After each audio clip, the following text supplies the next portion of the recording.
முப்படை பயிற்சி மையம் மூலம் அன்புடன் வரவேற்கிறது. இன்னைக்கு நம்ம என்ன பார்க்க போறோம் அப்படின்னு பார்த்தீங்கன்னா பிசி அல்டிமேட் 2.0 வந்து பார்த்தீங்கன்னா உயிரியல் வினாக்களை பற்றி நம்ம பார்க்க போகிறோம்.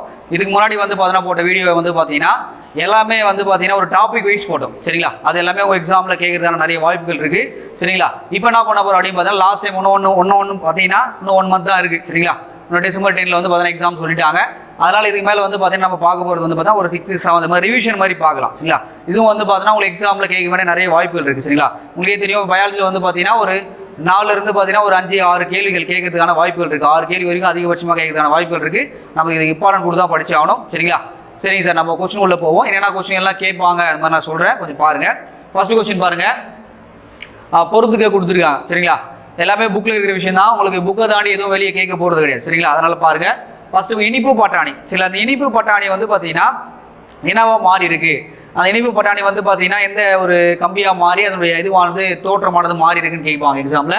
இந்த சைட்லாம் பாருங்கள், இனிப்பு பட்டாணி, பாகற்காய் ஆகிய ரயில் காற்றாய், சப்பாத்தி களி எல்லாம் கொடுத்துருக்காங்க. இந்த சைட்லாம் பாருங்கள், அதனுடைய மாற்றுருக்கள் அப்படின்னு சொல்லுவாங்க. அதனுடைய மாற்றுருக்கள் மூலமாக அது வேறப்பட்ட வேலைகளை செய்யறதுக்கு ஆரம்பிக்கும். இப்போ ஒன்றும் இல்லை சார், இப்போ இனிப்பு பட்டாணி அப்படின்னு பார்த்தீங்கன்னா இது வந்து பார்த்தீங்கன்னா ஒரு சிற்றிலை பற்று கம்பியாக மாறி உள்ளது. சிற்றிலை பற்றிலை கம்பியாக மாறி என்ன பண்ணுதுன்னா அது மேலே வந்து ட்ராவல் ஆகும் சரிங்களா. எதனா ஒரு குச்சி வச்சுன்னா அது மேலே என்ன பண்ணும், சிற்றிலைகள் வந்து பற்றி கொண்டு மேலே கொண்டு ஏறும். இதான் வந்து பார்த்தீங்கன்னா சிற்றிலைகள் பற்று கம்பியாக மாறி உள்ளது சரிங்களா. பாகற்காய் வந்து பார்த்தீங்கன்னா கோணமொட்டு பட்டு கம்பி சரி. அந்த பாகற்காய் கொடி பார்ப்பீங்க, ஒரு குச்சி நட்டிங்கன்னா அந்த கோணமொட்டானதான் என்ன பண்ணும், பற்று கம்பியாக மாறி என்ன பண்ணோன்னா மேலே வந்து ஏறும் சரிங்களா. அப்போ இது வந்து 2வது ஆப்ஷன் சரிங்களா. அப்போது பாகற்காய் என்பது கோணமொட்டு. அடுத்து அகேவ் ரயில் கற்றாய் சரிங்களா. இந்த எக்ஸாம்பிள் கேட்பாங்க, அகேவ் என்பது ரயில் கற்றாய் கூட கொடுக்கலாம். இலையினுடைய நுனி பகுதி அது மட்டும் கிடையாது, விளிம்பு பகுதியிலும் இருக்கும். விளிம்பு பகுதியில் கூட அதில் வந்து பார்த்தீங்கன்னா முட்கள் இருக்கும், அதுவாக மாறி இருக்கு அப்படின்னு கேட்குறாங்க. அப்போது இலையினுடைய நுனி பகுதினா இருக்குது முட்களாக மாறி போயிருக்கு, விளிம்பு பகுதியிலையும் வந்து பார்த்தீங்கன்னா முட்களாக மாறி போயின்னு தெரிஞ்சு வச்சுங்க. இந்த சப்பாத்தி களியில் இலைகள் என்ன மாறி இருக்கு, சிறு முட்களாக மாறி உள்ளது சரி. ரொம்ப முக்கியமான ஒரு விஷயம் சரிங்களா. அப்போது இது வந்து 4வது சரிங்களா, இது 3வது. அப்போ ஆப்ஷன் வந்து பார்க்கும்போது 2 3 4 1 டி தான் அதுக்கான ஆன்சர் சரிங்களா. இந்த சப்பாத்தி களி வந்து பார்த்தீங்கன்னா ஏன் வந்து இலை வந்து சிறுமுள்ளாக மாறி போயிருக்கு அப்படின்னு பார்த்தீங்கன்னா சப்பாத்தி களியில் வந்து எங்கே வளரும், பாலைவனத்தில் தான் வளரும் சரிங்களா.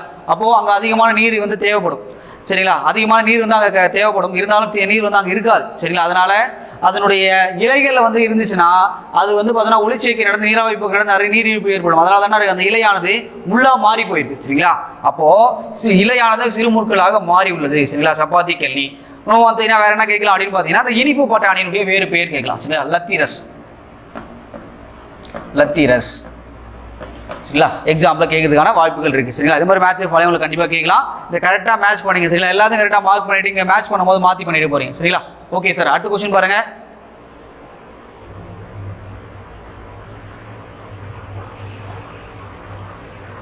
சார் அடுத்த கொஸ்டின் பாருங்கள்.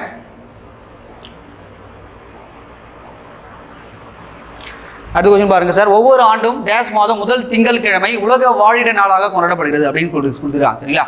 அதாவது ஹெபாடிட் டே சரிங்களா. இந்த டே வந்து பார்த்தீங்கன்னா எப்போ கொண்டாடுறாங்க அப்படின்னு கேட்குறாங்க சரிங்களா. அக்டோபர் மாதம் சரிங்களா, முதல் திங்கட்கிழமை தான் வந்து கொண்டாடுறாங்க. அது என்ன டேட் நம்மளால சொல்ல முடியாது. அக்டோபர் மாதம் எந்த டேட்டில் வந்து பார்த்தீங்கன்னா முதல் திங்கட்கிழமை வருதோ அதான் நான் சொல்கிறேன் உலக வாழிட நாளாக கொண்டாடப்படுகிறது. இந்த மாதிரி டேட்ஸ் கூட உங்களுக்கு எக்ஸாமில் நிறைய கேட்பாங்க சரி, நல்லா ஞாபகம் வச்சுங்க சரிங்க சார். அடுத்த கொஸ்டின் பாருங்கள்.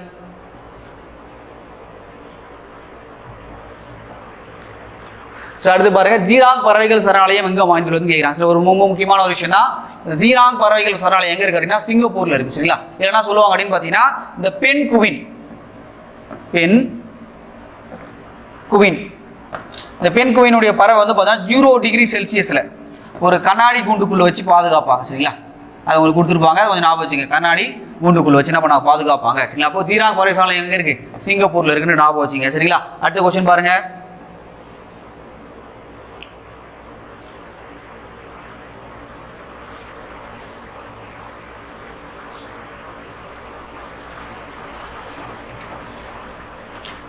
அடுத்து பாருங்க, குளிர்கால உறக்கத்தில் ஈடுபடும் விலங்கு எது அப்படின்னு கேட்கலாம். இப்போ குளிர்கால உறக்கத்தில் ஈடுபடக்கூடிய விலங்கு எது அப்படின்னு பார்த்தீங்கன்னா ஆமை சரிங்களா. ஆமை வந்து பார்த்தீங்கன்னா குளிர்கால உறக்கம் சரிங்களா. குளிர்காலத்தை ஃபுல்லாக என்ன பண்ணும், தன்னுடைய உடம்பு என்ன பண்ணால் அந்த கூண்டுக்குள்ளே இது பண்ணிட்டு கோடை காலத்தில் தான் வெளியே வரும் சரிங்களா. அதே மாதிரி வந்து பார்த்தீங்கன்னா அந்த நத்தை பற்றி சொல்லலாம் அப்படின்னு பார்த்தா இது கோடைக்கால உறக்கம். கோடைக்காலம் ஏன்னா வெப்பத்தை தாங்க முடியாது, அதனால பண்ண அந்த கூட்டுக்குள்ளே வந்து பதுங்கி போயிடும். கோடை காலம். சரியா, கோடைக்கால உறக்கம். கோடைக்கால உறக்கம். சரிங்களா, ரொம்ப முக்கியமான ஒரு விஷயம். அதுக்கடுத்து வேற என்ன கோடைக்கால உறக்கம் நம்ம சொல்லலாம் அப்படின்னு பார்த்தீங்கன்னா மண்புழு கூட சொல்லலாம். மண்புழு இது கூட வந்து பார்த்தீங்கன்னா ஒரு கோடைக்கால உறக்கம் தான். சரிங்களா, நான் வச்சுங்க எக்ஸாம்பிள் கேட்கறதுக்கான வாய்ப்புகள் இருக்கு. சரிங்களா, அடுத்த கொஸ்டின் பாருங்க.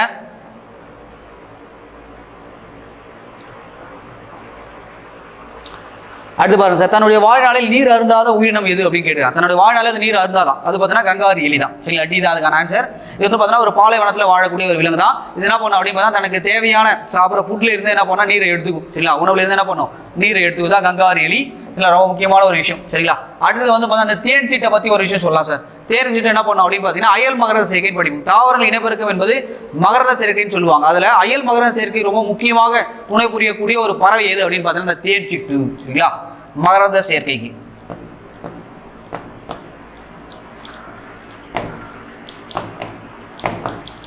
சரிங்களா, அயல் மகரந்த சேர்க்கைன்னு சொல்லுவாங்க. பார்த்து அதில் ரொம்ப முக்கியமாக ஈடுபடக்கூடியது. சரிங்களா, அயல் மகரந்த சேர்க்கை. இதை வந்து ஞாபகம் வச்சுங்க போதும். சரிங்களா, அடுத்த கொஸ்டின் போலாமா?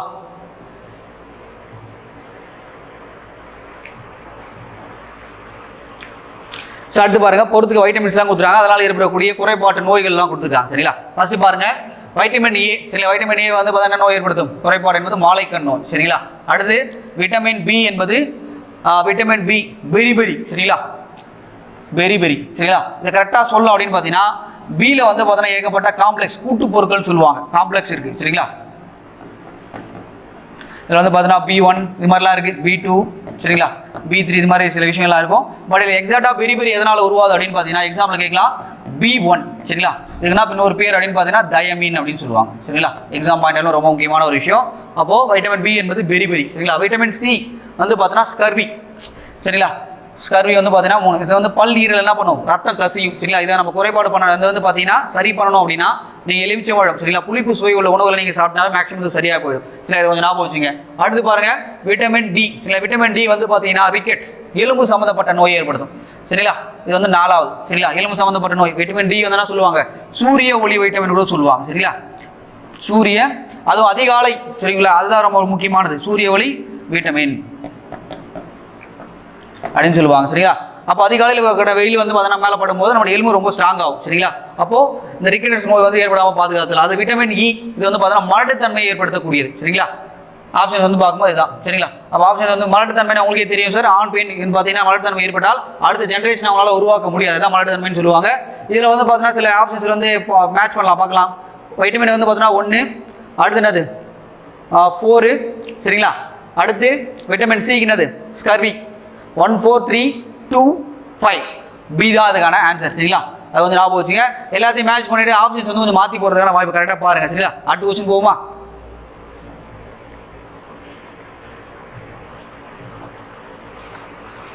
சரி, அடுத்து பாருங்க, எந்த வைட்டமின் குறைபாட்டால் சரிங்களா சிறுகாயம் ஏற்பட்டாலும் அதிகப்படியான ரத்த கசிவு ஏற்படும் அப்படின்னா ரத்தம் உறையாதங்க. ரத்தம் உறையாது அப்படின்னாவே அது என்ன வைட்டமின் குறைபாடு அப்படின்னு பார்த்தீங்கன்னா விட்டமின் டி. சரிங்களா, இது வந்து எதிலிருந்து பெறப்பட்டதுன்னு கேட்கலாம். குயினோன்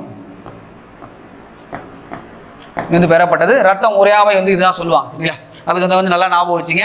எக்ஸாமில் திருப்பி திருப்பி கேட்க வேண்டிய ஒரு முக்கியமான ஒரு விஷயம். சரிங்களா, ரத்தம் உறையாமை. சரிங்களா, ஓகே சார், அடுத்த கொஸ்டின் போலாமா?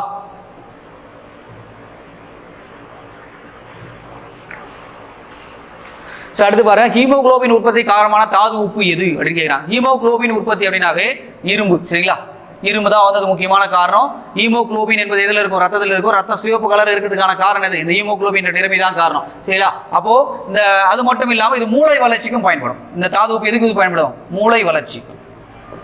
மூளை வளர்ச்சிக்கும் இந்த இது வந்து பார்த்தீங்கன்னா பயன்படும். சரிங்களா, இரும்பானது பயன்படும். சரி, அந்த கால்சியம் எதுக்கு பயன்படும் உங்களுக்கே தெரியும், வலுவான பற்கள் எலும்புகள். சரிங்களா, வலுவான பற்கள். சரிங்களா, அத்து எலும்பு இது எல்லாத்துக்குமே எது வந்து தேவை, இந்த கால்சியம் தேவை. அது மட்டும் இல்லாமல் ரொம்ப முக்கியமான விஷயம் ரத்தம் உறைதலுக்கு இந்த கால்சியம் தேவை. ரத்தம் உறைதலுக்கு இது தேவை. சரிங்களா, இது கொஞ்சம் நல்லா ஞாபகம் வச்சுங்க. சரி, இந்த பாஸ்பரஸ் என்ன சொல்லலாம் அப்படின்னு பார்த்தீங்கன்னா அந்த வலுவான பற்கள் எலும்புகள் தான் இதுக்கு வரும். சரிங்களா, இதை மட்டும் வந்து பாஸ்பரஸுக்கு வச்சுங்க. ரத்தம் உறைதல் வந்து அதில் இது பண்ணாதீங்க. சரிங்களா, அடுத்து அயோடின் வந்து பார்த்தீங்கன்னா தைராய்டு ஹார்மோனை தூண்டக்கூடிய ஒரு இது. சரிங்களா, அப்போ 120 மைக்ரோகிராம் அயோடின் இருந்தால் தான் தைராய்டு ஹார்மோனை வந்து சுரக்க ஆரம்பிக்கும். தைராய்டு ஹார்மோன் சரிங்களா, இதை வந்து சுரக்க ஆரம்பிக்கும். ரொம்ப முக்கியமான ஒரு விஷயம் சரிங்களா. இதனுடைய குறைபாடு நோய்கள்லாம் வந்து நம்மளுக்கு தெரியும். எளிய காய்டர், கிட்னிசம் இதெல்லாம் நம்ம படிச்சிருக்கோம் சரிங்களா, அதை ஞாபகம் வச்சுங்க. அப்போ ஹீமோகுளோபின் உற்பத்தி தாது உப்பு எது? இரும்பு சரிங்களா. அடுத்த கொஸ்டின் போவோமா?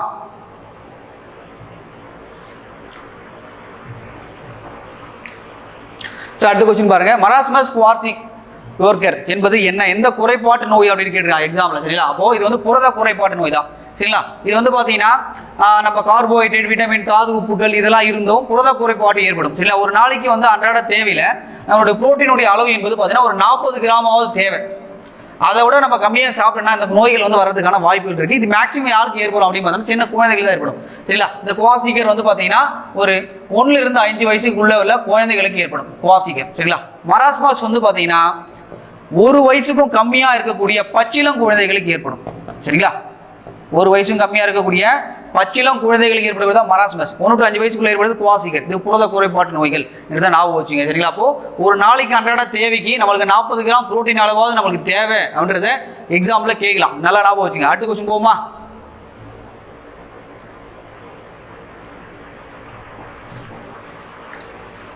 சரி, அடுத்து பாருங்க. அயோடின் குறைபாட்டால் குழந்தைகளுக்கு ஏற்படக்கூடிய நோய் எது கேட்கிறான். சரி, குழந்தைகளின் அப்படின்னு மென்ஷன் பண்ணி கேட்டிருக்காங்க. அப்போ குழந்தைகள் அப்படின்னு வந்தாவே நம்ம என்ன சொல்லுவோம்? கிட்னிசம் தான் நம்ம சொல்லுவோம் சரிங்களா. அயோடின் குறைபாட்டால் குழந்தைகள் ஏற்படுகிறது சரிங்களா. அதுவே இந்த எளிய காய்டர் என்பது பெரியவர்களுக்கு ஏற்படக்கூடியது. பெரியவர்கள் சரிங்களா, அடல்ட்ஸுக்கு ஏற்படக்கூடியது எது? இந்த முன்கழுத்தை காய்டர். இதை வந்து எளிய காய்டர் அப்படின்னு சொல்லுவாங்க. என்ன சொல்லுவாங்க? இது எளிய காய்டர் சரிங்களா. எக்ஸாம்பிளா ரொம்ப முக்கியமான விஷயம். அடுத்து பாருங்க. இந்த தைராய்டு என்பது என்னது? நம்மளுடைய அயோடினுடைய குறைபாடு நோய்னு சொல்லலாம் சரிங்களா. அடுத்து இந்த ஆஸ்டியோமலேசியா என்பது பாஸ்பரஸினுடைய குறைபாட்டு நோய் சரிங்களா. இது எலும்பு சம்பந்தப்பட்ட ஒரு நோய் தான். எல்லாம் லாபம் வச்சுங்க. அப்போ குழந்தைகளுக்கு என்பது கிரினிசம், பெரியவர்களுக்கு என்பது முன் கழுத்தை காயல நோய், எளிய காய்டர் அப்படின்னு சொல்லுவாங்க. நல்லா லாபம் வச்சு ஓகேங்களா. அடுத்த கொஸ்டின் போகுமா?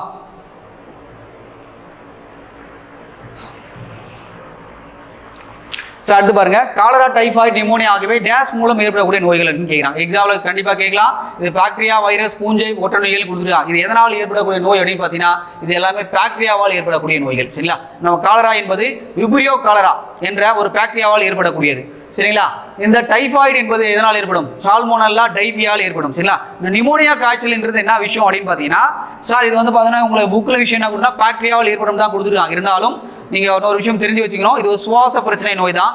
நுரையீரலில் வந்து பார்த்தீங்கன்னா பாக்டீரியா, வைரஸ், பூஞ்சை எதனா ஒரு தொற்று ஏற்பட்டு அந்த நுரையீரலில் உள்ள நுண் காற்று பைகள் சரிங்களா அது வீங்கி போச்சுன்னா என்ன வரும்? உங்களுக்கு சுவாச பிரச்சனைகள் ஏற்படும். நல்லா மூச்சை வந்து பார்த்தீங்கன்னா விட முடியாது சரிங்களா. இந்த விஷயம் நடக்கும். அதான் நிமோனியான்னு சொல்லுவாங்க. உங்கள் புக்கில் என்ன கொடுத்துருன்னா பாக்டீரியாவால தான் ஏற்படுதுன்னு கொடுத்துருக்காங்க. அதனால பாக்டீரியா நீங்கள் போடுங்க சரிங்களா. அப்போ நிமோனியா என்பது ஒரு சுவாச பிரச்சனை நோய். சுவாச பிரச்சனை நோய் சரிங்களா. நுரையீரலில் இருக்கக்கூடிய நுண் காற்று பைகள் வந்து வீங்கி போடும். நுண் காற்று பைகள் சரிங்களா. காற்று பைகள் எல்லாம் பார்த்தீங்கன்னா வீக்கம் அடைஞ்சிரும். அப்போ மூச்சு விடுதலை சிரமம் ஏற்படும். இதில் நுரையீரல் சரிங்களா ரொம்ப முக்கியமான ஒரு விஷயம். எக்ஸாம்பிள் கேட்கலாம் சரிங்களா. அதுக்கு நல்லா லாபம் வச்சுங்க. அப்போ இது மாதிரி கேட்கலாம். காலரா என்பது பாக்டீரியா, வைரஸ், பூஞ்சையால் ஏற்படுதா? காலரா என்பது பாக்டீரியாவில் தான் ஏற்படுது. டைஃபாய்டு பாக்டீரியா, நிமோனியாவும் பாக்டீரியாவில் தான் ஏற்படுது. ஓகேங்களா. ஓகே சார், அடுத்த கொஸ்டின் போவோமா? சார் அடுத்த கொஸ்டின் பாருங்க. கீழ்கண்டவற்றில் இது விலங்கு செல்லில் காணப்படவில்லை அப்படின்னு கேட்குறாங்க. இப்போ தாவர செல், விலங்கு செல் நம்ம தனித்தனியாக படிச்சிருக்கோம் சரிங்களா. இருந்தாலும் வந்து இந்த விலங்கு செல்லில் எது இல்லை அப்படின்னு கேட்குறாங்க. நம்ம விலங்கு செல்லில் பார்த்தா நம்ம தான் உடம்பு இல்லை செல் சவ்வு, பிளாஸ்மா சவ்வு, சென்ட்ரியோல்கள், செல் சுவர்னு கொடுத்துருக்கான் சரிங்களா. இதில் வந்து பார்த்தீங்கன்னா நம்மளுக்கு பிளாஸ்மா சவ்வுன்றது நம்ம உடம்புல இருக்குது சரிங்களா. ஒரு லேயர் மாதிரி இருக்குது. அடிப்படை தான் அந்த லேயர் தெரியுது பார்த்தீங்களா. அதான் வந்து பார்த்தீங்கன்னா அந்த மெழுகு மாதிரி ஒரு லேயர் தெரியும். அதான் வந்து பார்த்தீங்கன்னா பிளாஸ்மா சவ்வுன்னு சொல்லுவாங்க சரிங்களா. இதில் வந்து பார்த்தீங்கன்னா சென்ட்ரியோல்கள் இருக்குது. ஏன்னா அது தான் வேலையை பார்க்கும். செல் பகுப்புல ஈடுபடும். செல் பகுப்பு கண்டிப்பாக நம்மளுடைய செல் பகுப்பு நடந்தால் தான் நம்மளுடைய உடலானது வளர்ச்சி அடையும் சரிங்களா. அப்போ கண்டிப்பாக இருக்குது. செல் சூரம் இதில் இருக்குது சரிங்களா. ஆனால் இதில் செல் சவ்வுன்றது தான் நம்மளுக்கு கிடையாது. இது வந்து பார்த்தீங்கன்னா தாவரத்தில் மட்டும் தான் இருக்குது. அப்போது விலங்கு செல்லில் காணப்படுவதில் எதுவும் பார்த்தீங்கன்னா செல் சவ்வு கிடையாது. நம்ம உடம்புல என்ன இருக்குது? பிளாஸ்மா சவ்வு தான் இருக்குது சரிங்களா. அப்போது செல் சவ்வு என்பது தாவர செல்லில் மட்டும்தான் இருக்குது. தாவர செல்லு மட்டும் தான் இருக்குது சரி. ரொம்ப முக்கியமான ஒரு விஷயம் சரிங்களா. இந்த செல் சுவரை பற்றி என்ன சொல்லலாம் அப்படின்னு பார்த்தீங்கன்னா இது வந்து செல்லினுடைய தாங்குபவர் அல்லது பாதுகாப்பாளர் அப்படின்னு சொல்லுவாங்க சரிங்களா. தாங்குபவர் அல்லது பாதுகாப்பாளர் சரிங்களா. ரொம்ப முக்கியமான ஒரு கொஸ்டின் சரிங்களா. அடுத்த கொஸ்டின் போகுமா?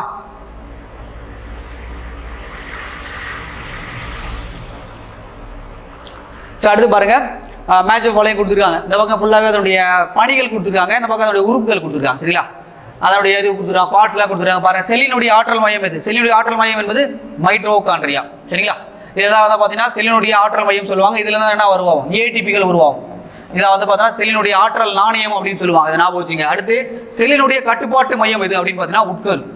சரிங்களா, உட்கரு. செல்லினுடைய கட்டுப்பாட்டு மையம் எதுனா உட்கரு தான். இது வந்து செல்லினுடைய மூளைன்னு கூட சொல்லுவாங்க. என்ன சொல்லுவாங்க? இது செல்லினுடைய மூளை அப்படின்னு சொல்லுவாங்க. சரிங்களா, எல்லாத்தையும் கட்டுப்படுறது, ஒருங்கிணைக்கிற எல்லா வேலையும் எது பார்க்கும்? உட்கரு தான் பார்க்கும். செல்லினுடைய உணவு தொழிற்சாலை எது அப்படின்னு கேட்பாங்க. செல்லினுடைய உணவு தொழிற்சாலை எது? பசுங்கணிகம். சரிங்களா, பசுங்கணிகம்ன்றது மறக்கவே கூடாது. இதெல்லாம் பார்த்தீங்கன்னா வண்ணக்கணிகம், இந்த காய்கனிகள்லாம் பைக்கு வைக்கிறது, கலர் சீரிஸ்லாம் கொடுக்குது, இந்த பசுங்கணி தான் கொடுக்குது. அப்போ செல்லினுடைய உணவு தொழிற்சாலை என்பது பசுங்கணிகம். அடுத்து பாருங்க, செல்லினுடைய நகரும் பகுதி. சரிங்களா, அது வந்து பார்த்தீங்கன்னா சைட்டோபிளாசம். சைட்டோபிளாசம் என்பது செல்லினுடைய நகரும் பகுதி. ஏன் சொல்றாங்க அப்படின்னு பார்த்தீங்கன்னா, அது என்ன இதுல இந்த ஸ்டேட்ல இருக்குன்னு கேட்பாங்க. சரிங்களா, அது வந்து பார்த்தீங்கன்னா ஒரு திரவ நிலையில தான் இருக்கு, அப்பதான் டிராவல் பண்ண முடியும். இது திரவ நிலையில கிடையாது, இது என்ன ரேஞ்சில் இருக்கு? சரிங்களா, திரவ நிலையில தான் இருக்கு. சரிங்களா, அதனால தான் வந்து பார்த்தீங்கன்னா நகரும் பகுதி அப்படின்னு சொல்றாங்க. அடுத்து செல்லினுடைய சேமிப்பு கிடங்கு. இதெல்லாம் வந்து பார்த்தீங்கன்னா நீர், தனிம உப்புகள், வேதிப்பொருட்கள் எல்லாத்தையும் சேர்த்து வைக்க தான் சேமிப்பு கிடங்கு சொல்லுவாங்க. இது வந்து நுண்குமிழிகள் வந்து சேமித்து வைப்பாங்க. ஓகேங்களா, இது கண்டிப்பா எக்ஸாம்ல இந்த மாதிரி விஷயங்கள் கண்டிப்பா வந்து பார்த்தீங்கன்னா திருப்பி கேட்கறதுக்கான வாய்ப்புகள் இருக்கு. நல்லா பாருங்க. சரி, செல்லினுடைய ஆற்றல் மையம் இது மைட்டோகாண்ட்ரியா. அப்போ ஆப்ஷன்ஸ் வந்து பார்க்கும்போது 3, 5, 4, 2, 1. சரிங்களா, ஆன்சர் வந்து பார்த்தீங்கன்னா சி. நல்லா ஞாபகம் வச்சுங்க. ஓகேங்களா, அடுத்த கொஸ்டின் போலாமா?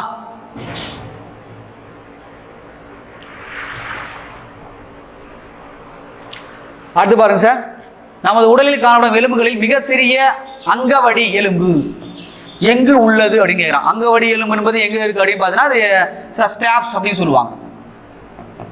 ஸ்டாப்ஸ் அப்படின்னு சொல்லுவாங்க.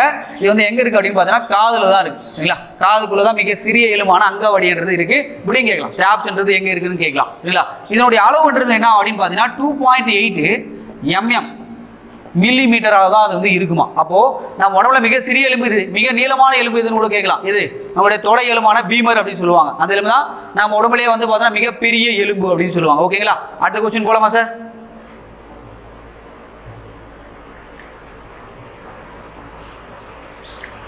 அடுத்து பாருங்க, நுரையீரலின் 2 அடுக்குகளை கொண்ட பாதுகாப்பு படலம் எது அப்படின்னு கேட்குறாங்க.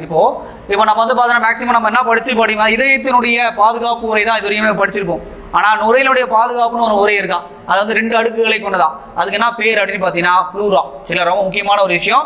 அது மட்டும் இல்லாமல் இந்த நுரையீரலை பற்றி வேற என்ன சொல்லலாம் அப்படின்னு பார்த்தா, அந்த ப்ளூரான்றது ஞாபகம் வச்சுங்க. உரைன்றது வேற என்ன சொல்லலாம் அப்படின்னு பார்த்தீங்கன்னா, இதில் எவ்வளோ காற்று பைகள் இருக்கு, நுண் காற்று பைகள் இருக்குன்னு உங்களுக்கு எக்ஸாமில் கேட்கலாம். சரிங்களா, எவ்வளோ இருக்கு அப்படின்னு பார்த்தீங்கன்னா 300 மில்லியன். சரிங்களா, 300 மில்லியன். மில்லியன் என்றால் 10⁻6. சரிங்களா, இது வந்து ஞாபகம் வச்சுக்கணும், எக்ஸாம்ல கேட்பாங்க. சரிங்களா, 10⁻6 மில்லியன் நுண் காற்று பைகள் இருக்கு.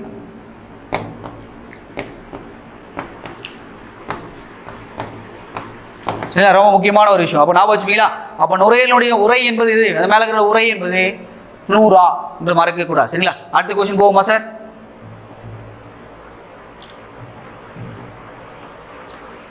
அடுத்து பாருங்க, இதயம் 2 சுவர்களை கொண்ட டேஸ் உரையினால் சூழப்பட்டுள்ளது அப்படின்னு கேட்கிறான். சரிங்களா, முதலே பார்த்தோம். ஃப்ளூரா என்பது நம்ம என்ன சொல்லிட்டேன், நுரையீரல் முதலே பார்த்துரும். அப்போ 2 சுவர்களை கொண்டது பெரிகார்டியம். சரிங்களா, இது நல்லா ஞாபகம் வச்சுங்க. அப்போ இதயத்தினுடைய 2 சுவர்கள் என்பது பெரிகார்டியத்தால் ஆனது. சரிங்களா, ரொம்ப முக்கியமான ஒரு விஷயம். அப்போ அந்த நம்மளுடைய இதயம் என்பது எந்த சைடு இருக்கு அப்படின்னு பார்த்தா லெஃப்ட் சைடு தான் இருக்கு. சரிங்களா, அதை வந்து ஞாபகம் வச்சுங்க. அடுத்து போவோமா?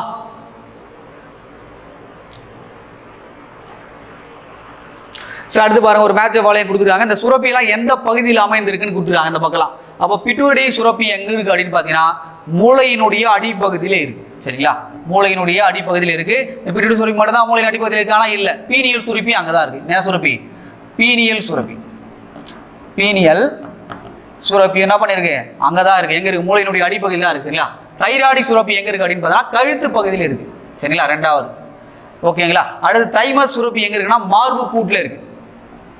மார்பு கூடு. சரிங்களா, அட்மிரல் சுரப்பி என்பது சிறுநீரக மேல் சுரப்பி. மேல் சுரப்பி சிறுநீரகத்துக்கு மேல இருக்கு அப்படின்னு சொல்லுவாங்க. சரிங்களா, இதை வந்து பண்ணுவாங்கன்னா 4. அப்போ 1 2 3 4 ஈஸியாக போட்டுலாம். சரிங்களா, ஆன்சர் வந்து 1 2 3 4 தான். பட் இருந்தாலும் இதுல வேற என்ன சில விஷயங்கள் கேட்கலாம் அப்படின்னு பார்த்தா, அந்த கணையம் பத்தி கேட்கலாம். பேன்கிராஸ் சொல்லுவாங்க பாத்தீங்களா, கணையம்.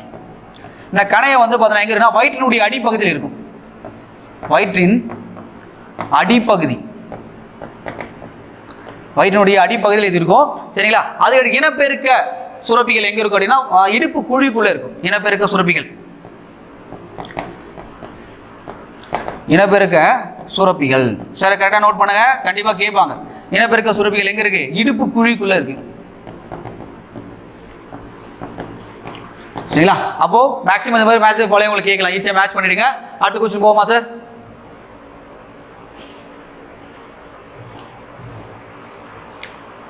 அடுத்து பாருங்க, இந்த வேர்கள் இலைகள் எல்லாம் கொடுத்துருக்காங்க, இந்த பக்கம் உணவுப் பொருட்கள் கொடுத்துருக்காங்க. இப்போ வந்து ஒரு வேர்ல தான் அதனுடைய உணவானது சேமிக்கப்படுகிற இந்த மாதிரி விஷயங்கள் கொடுத்துருக்காங்க. மேட்ச் பண்ணுவோம். இது தவறுன்னு கேட்குறாங்க, பொருந்தாத எதை தேர்வு செய்ய அப்படின்னு கேட்குறாங்க. ஃபர்ஸ்ட் பார்க்கலாம், வேர். வேர் வந்து பார்த்தோன்னா பீட்ரூட் தான், கரெக்டான விஷயம் தான். பீட்ரூட் மட்டும் கிடையாது, நம்ம கேரட் கூட என்ன சொல்லுவோம், வேர்ல வந்து சேமிப்பு உணவாக இருக்குன்னு நம்ம சொல்லலாம். அடுத்து உருளைக்கிழங்கு, இது வேறா அப்படின்னு பார்க்கும்போது இது கிடையாது, வேர் கிடையாது, தப்பு, இதான் பொருந்தாதது. இது வந்து பார்த்தா உருளைக்கிழங்கும் இது வந்து பார்த்தீங்கன்னா ஒரு தண்டு, உருளைக்கிழங்கு ஒரு தண்டு. இது மட்டுமா எக்ஸாம்பிள் கேட்பாங்க. சரிங்களா? வேற என்ன சொல்லலாம் அப்படின்னு பார்த்தீங்கன்னா நம்மளுடைய கரும்பு. சரிங்களா? இது வந்து சொல்லலாம், கரும்பு வந்து பார்த்தீங்கன்னா ஒரு தண்டில் தான் இருக்குது. அது மட்டும் இல்லாமல் சேப்பங்கிழங்கு, சரிங்களா, கரணக்கிழங்கு, இது எல்லாமே என்ன சொல்லுவாங்க, தண்டு அப்படின்னு தான் சொல்லுவாங்க. அதை ஞாபகம் வச்சுங்க. அடுத்து பாருங்க, இலைகள், முட்டைக்கோஸ். கரெக்ட். சரி, இலை தான் அது, முட்டைக்கோஸ். அடுத்து மலர் என்பது காலிஃப்ளவர். ரைட்டு. சரிங்களா? அதெல்லாம் வந்து உணவாக நம்ம பயன்படுத்துகிறோம். அப்போது இந்த வந்து உருளைக்கிழங்கு என்பது என்னது, ஒரு தண்டு. சரிங்களா? அதான் வந்து பார்த்தீங்கன்னா நம்ம சொல்லியிருக்கோம். அப்போ இதுதான் தப்பு. அப்போ பி ஆப்ஷன் தான் வந்து பார்த்தீங்கன்னா தப்பான ஒரு விஷயம். ஓகேங்களா? அடுத்த क्वेश्चन போவோமா சார்?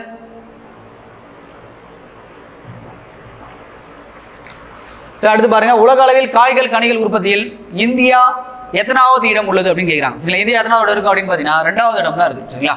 அப்போ முதலிடம் யார் இருப்பான்? சீனாக்காரர் தான் இருக்கான். முதலிடம் யாரு? சீனா வந்து ஃபர்ஸ்ட் பிளேஸ்ல இருக்கான். சரிங்களா? ஃபர்ஸ்ட் பிளேஸ்ல சீனா இருக்கான். அப்போ நான் வந்து நம்ம எத்தனை பிளேஸ் இருக்கும்? 2வது பிளேஸ்ல இருக்கும். சரிங்களா? ஓகே சார், இது ஞாபகம் வச்சு கேட்கலாம். அடுத்த क्वेश्चन போவோமா?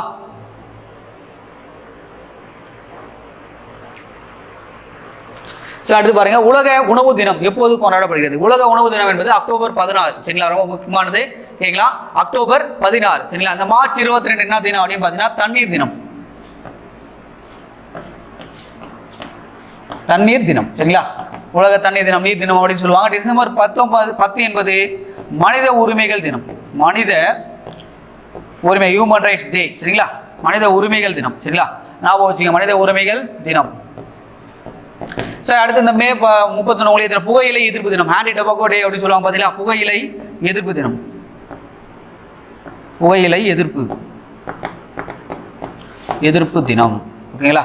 உலக உணவு தினம் என்பது அக்டோபர் 16. ஓகேங்களா? அடுத்த क्वेश्चन போவோமா சார்?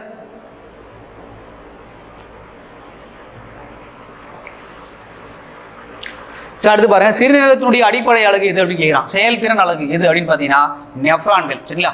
அப்போ நம்ம உடல்ல வந்து பார்த்தா எத்தனை சிறுநீரகம் இருக்கு? 2 சிறுநீரகம் இருக்கு. 2 சிறுநீரகத்திலுமே வந்து பார்த்தீங்கன்னா ஒவ்வொரு சிறுநீரகத்திலுமே 1 மில்லியனுக்கு மேல நெஃப்ரான்கள் இருக்கு. சரிங்களா? அப்போ 2 சிறுநீரகம் இருக்கு. அப்போ 2 மில்லியனுக்கு மேல், 2 மில்லியனுக்கு மேல் வந்து பார்த்தீங்கன்னா இந்த நெஃப்ரான்கள் இருக்கு. இது என்ன வேலையை பண்ணும் அப்படின்னு பார்த்தீங்கன்னா ரத்தத்தை தூய்மைப்படுத்துற வேலையை பார்க்கும். சரிங்களா? இது ஞாபகம் வச்சுங்க. சார், அடுத்து வந்து அந்த நியூரான்கள் அப்படிங்கிறது எதுக்கு சொல்லுவாங்க அப்படின்னு பார்த்தா நரம்பு மண்டலத்தினுடைய அடிப்படை அழகு. நரம்பு மண்டலம், நரம்பு மண்டலத்தினுடைய அடிப்படை அழகு இந்த நியூரான்கள். அப்போ சிறுநீரகத்தினுடைய அடிப்படைகள் என்பது நெஃப்ரான்கள். ஞாபகம் வச்சுங்க. ஓகேங்களா? அடுத்த क्वेश्चन போவோமா சார்?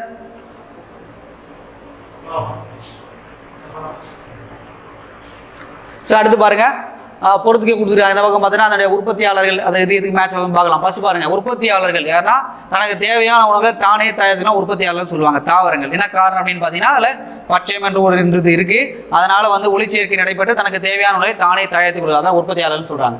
நுகர்வோர்கள் அப்படின்னா இந்த தாவரங்களை உண்டு வாழக்கூடிய மான். சரி, அந்த மானை உண்டு வாழக்கூடிய புலி, இதெல்லாம் நுகர்வோர்கள் தான். இது வந்து முதல் நிலை நுகர்வோர்னு சொல்லுவாங்க, இது 2ஆம் நிலை நுகர்வோர் அப்படின்னு சொல்லுவாங்க. ஓகேங்களா? அப்போ 2வது ஆப்ஷன். ஓகேங்களா? அடுத்து சிதைப்பவைகள் அப்படின்னு பார்த்தீங்கன்னா நம்ம செத்து போன உயிரினங்கள், அதை என்ன பண்ணும், அதை மக்க வைக்கக்கூடிய வேலை தான் சிதைப்பைகள்னு சொல்லுவாங்க. அது எது பார்த்தீங்கன்னா பாக்டீரியாக்கள், பூஞ்சைகள். சரிங்களா? பூஞ்சைகள் இதெல்லாம் வந்து பார்த்தீங்கன்னா அதில் ஈடுபட்டிருக்கும். அப்போ 1 2 3 ஆப்ஷன் வந்து பார்க்கும்போது 1 2 3 ஏதான் ஆன்சர். ஓகேங்களா? அதை ஞாபகம் வச்சுங்க, கேட்கலாம் எக்ஸாம்ல. சரிங்களா? அப்போ உற்பத்தியாளர் என்ற தாவரங்கள், நுகர்வோர்கள் என்பது முதல் நிலை நுகர்வோர்னா மான், 2ஆம் நிலை நுகர்வோர்னா மானை சார்ந்து வாழக்கூடிய புலி. ஓகேங்களா? சரிங்க சார், அடுத்த क्वेश्चन போவோமா?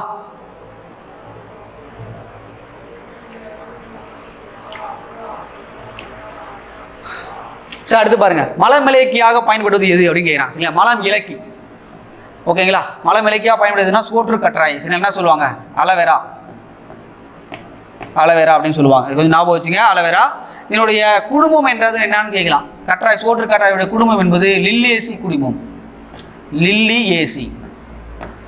லில்லியேசி குடும்பம். சரிங்களா? எக்ஸாம்பிள் கேட்கலாம், நல்லா நோட் பண்ணுங்க. சரிங்களா? அடுத்து சார் என்ன வேற என்ன சொல்லலாம் அப்படின்னு பார்த்தீங்கன்னா, இந்த மலை இலக்கிய பற்றி வேற என்ன சொல்லலாம். இது பார்த்தீங்கன்னா உங்களுக்கு உயிரியலில் வந்து இது மாதிரி கேட்கலாம். இதே வந்து கெமிஸ்ட்ரியில் கேட்கும் போது என்ன கேட்பாங்க அப்படின்னு பார்த்தீங்கன்னா, மலை இலக்கியாக பயன்படுத்துவது மெக்னீசியம் ஹைட்ராக்சைடு. ஓகேங்களா? இதுவும் கொடுக்கலாம். அடுத்து மெக்னீசியம். சரிங்களா? Magnesium sulphate 7H2O. சரிங்களா?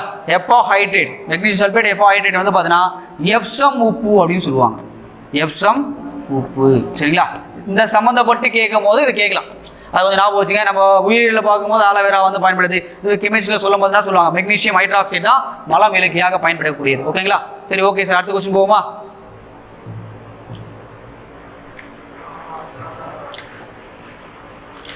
அடுத்து பாருங்க, நெசவு நார்கள் கொடுத்துருக்காங்க. நமக்கு நார்கள்லாம் கொடுத்தா அதனுடைய எந்த தாவரத்துலையும் அது உருவாகுது அப்படின்னு கேட்குறாங்க. சரிங்களா? ஃபர்ஸ்ட் நெசவு நார்கள் என்பது பருத்தி தான். ஏன்னா நெசவு தொழிற்சாலை எதை சொல்லுவோம், நம்ம பருத்தி தான் சொல்லுவோம். இந்தியாவினுடைய பிறப்பிடம் என்பது பருத்தியுடைய பிறப்பிடம் என்பது இந்தியானே சொல்லியிருக்காங்க. ஓகேங்களா? அப்போ நெசவு என்பது பருத்தி. கயிறு நார்கள் என்பது தென்னை மரத்தில் இருக்கக்கூடிய நார் என்ன பண்ணுவாங்க, கயிறு ரெடி பண்ணுவாங்க. அடுத்து நிரப்பும் நார்கள் என்பது பஞ்சு. இலவம் பஞ்சு. நம்ம பெட்டில் என்ன பண்ணுவாங்க, அந்த பஞ்சுகளை நிரப்பி வச்சிருப்பாங்க. தண்டிழை நார்கள் என்பது சணல். அப்போ 1 2 3 4 தான் இதுக்கு வருது பாருங்க. ஆன்சர் வந்து பி தான் அதுக்கான ஆன்சர். சரிங்களா? இதில் வேற என்ன சொல்லலாம் அப்படின்னு பார்த்தீங்கன்னா, அந்த பருத்தி உற்பத்தியில் முதலிடம் உள்ள மாநிலம் எது உங்களுக்கு கேட்கலாம். இது முதலிடம் உள்ளது குஜராத் தான் முதல்ல இருக்கு. சரிங்களா? அடுத்து வந்து பாருங்க, இந்த தேங்காய் உற்பத்தினாவே கேரளா தான் முதலிடம் இருக்கு. ஓகேங்களா? அடுத்து இந்த சணல்லாம் இது முதலிடம் இருக்கு, மேற்கு வங்காளம் தான் இருக்கு. சரிங்களா? இது மாதிரி விஷயங்கள்லாம் உங்களுக்கு கேட்கலாம் எக்ஸாம்ல, நல்லா ஞாபகம் வச்சுங்க. ஓகேங்களா? அடுத்த கொஸ்டின் போகுமா சார்?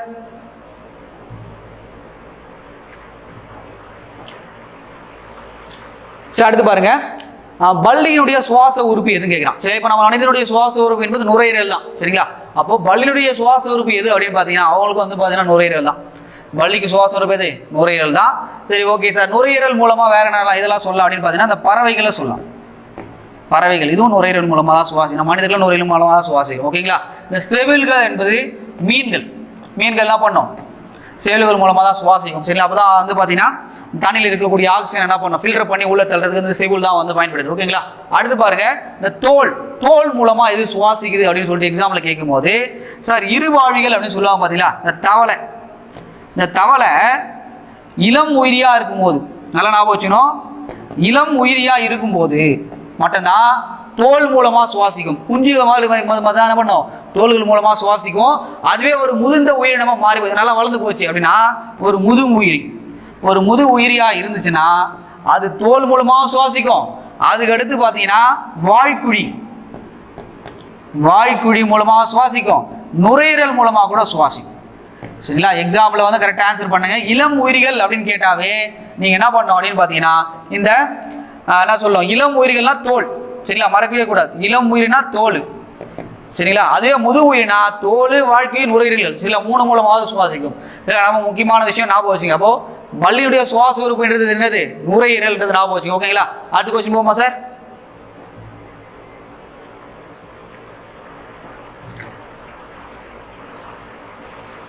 அடுத்து பாருங்க, மூளையை சுற்றி அமைந்துள்ள பாதுகாப்பு உரையின் பெயர் என்ன அப்படின்னு கேட்கிறாங்க. மூளையை சுற்றி உள்ள பாதுகாப்பு பெயர் என்னன்னா மெனிஞ்சஸ் அப்படின்னு சொல்லுவாங்க. சரிங்களா? மெனிஞ்சஸ் அப்படின்னு சொல்லுவாங்க. இது வந்து பாத்தீங்கன்னா இந்த மூளையை சுற்றி பாதுகாக்கக்கூடிய ஒரு பாதுகாப்பு உரை. எக்ஸாம்பிளா கேட்கலாம். ரொம்ப முக்கியமான ஒரு விஷயம். அது மட்டும் இல்லாம நம் வாழ்வில் நம்முடைய மூளையில வந்து இவ்வளவு தகவல் நம்ம சேமித்து வைக்க முடியும் அப்படின்னு பாத்தீங்கன்னா 100 மில்லியனுக்கு மேல, 100 மில்லியனுக்கு மேல வந்து பார்த்தீங்கன்னா நம்ம தகவல்களை நம்மளுடைய மூளையில சேமித்து வைக்க முடியும். ஆனா அந்த அளவுக்கு நம்ம சேமித்து வைக்கிறோமான யோசிச்சு பாருங்க. ஓகேங்களா? அப்ப மூளையை சுற்றி அமைந்துள்ள பாதுகாப்பு உரைக்கு என்ன பேரு, மெனிஞ்சஸ்ன்றத மறக்காம ஞாபகம் வச்சுக்க. ஓகேங்களா? அடுத்த கொஸ்டின் போகுமா சார்?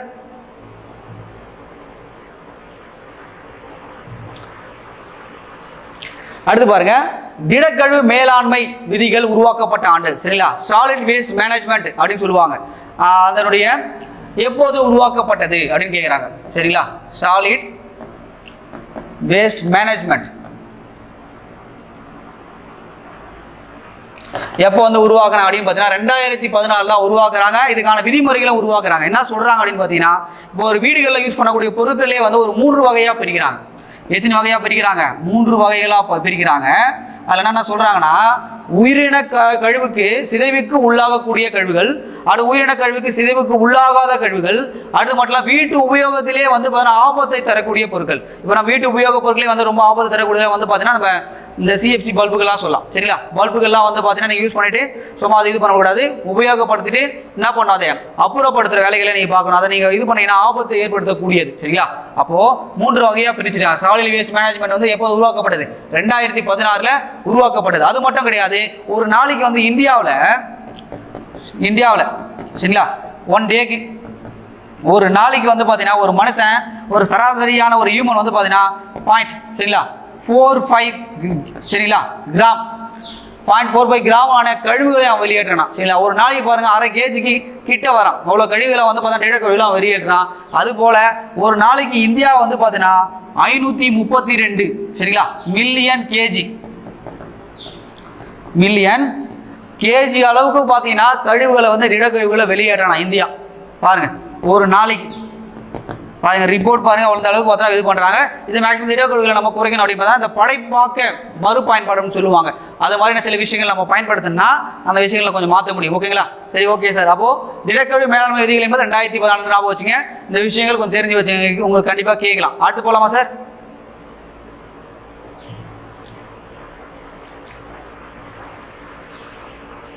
அடுத்து பாருங்க, சுற்றுச்சூழலை பாதுகாக்கும் முக்கிய வழிமுறைகள் எது அப்படின்னு கேட்கலாம். 3R சுழற்சி. சரியா?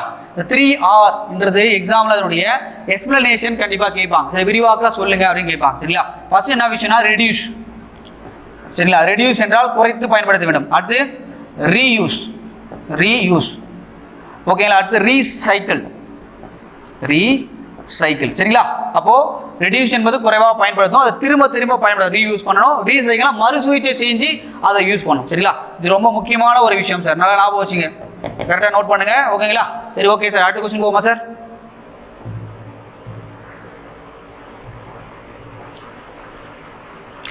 Okay sir. மனிதனின் தோலால் உருவாகும் விட்டமின் எது அப்படின்னு கேட்கலாம். சரிங்களா? எது இந்த விட்டமின் டி தான். சரிங்களா? இது வந்து மனித உடம்புல வந்து உற்பத்தி செய்ய முடியாது. சூரிய ஒளியான அதிகாலையில் படக்கூடிய சூரிய ஒளி தான் பண்ண வைட்டமின் டியை நம்ம உற்பத்தி பண்ண முடியும். சரிங்களா? அதனால தான் என்ன சொல்றாங்க, மனிதனுடைய தோலால் உருவாகும் வைட்டமின் சூரிய ஒளி வைட்டமின் அப்படின்னு சொல்றாங்க. சார் அதுக்கடுத்து வந்து வேற என்ன சொல்ல அப்படின்னு வந்து வேறு பேர் அப்படின்னு பார்த்தீங்கன்னா கால்சிபெரால். வேறு பேர் என்னது வைட்டமின் டிக்கு? கால்சிபெரால். சரிங்களா? ரொம்ப முக்கியமான ஒரு விஷயம். சரிங்களா? நல்லா ஞாபகம் வச்சுங்க. இது ஒரு பேர் என்னது? கால்சியம். சரிங்களா? எப்படி ஞாபகம் வச்சுக்கலாம் அப்படின்னு பார்த்தீங்கன்னா விட்டமின் டி எதுக்கு யூஸ் ஆகுது? எலும்பு ஸ்ட்ராங்கு தான் யூஸ் ஆகுது. எலும்புல என்ன இருக்கு? எலும்புல கால்சியம் தான் இருக்கு. அப்போ அதை வச்சு என்ன பண்ணுங்க, கால்சிபெரால்ங்கிறது ஞாபகம் வச்சுக்கோ. ஓகேங்களா? சரி, ஓகே சார். அடுத்த கொஸ்டின் பாருங்க.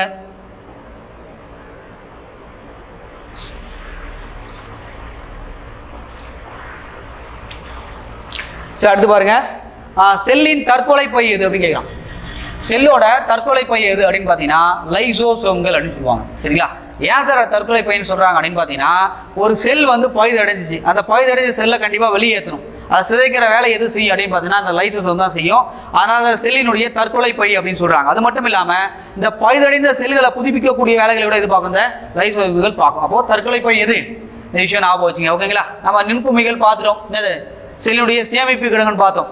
அடுத்து உட்கருக்கள்னு சொன்னோம், ஒரு செல்லினுடைய மூளை கட்டுப்பாட்டு மையம்னே பார்த்துட்டோம். அடுத்த ரிபோசோம் என்பது புரத உற்பத்தி தொழிற்சாலை.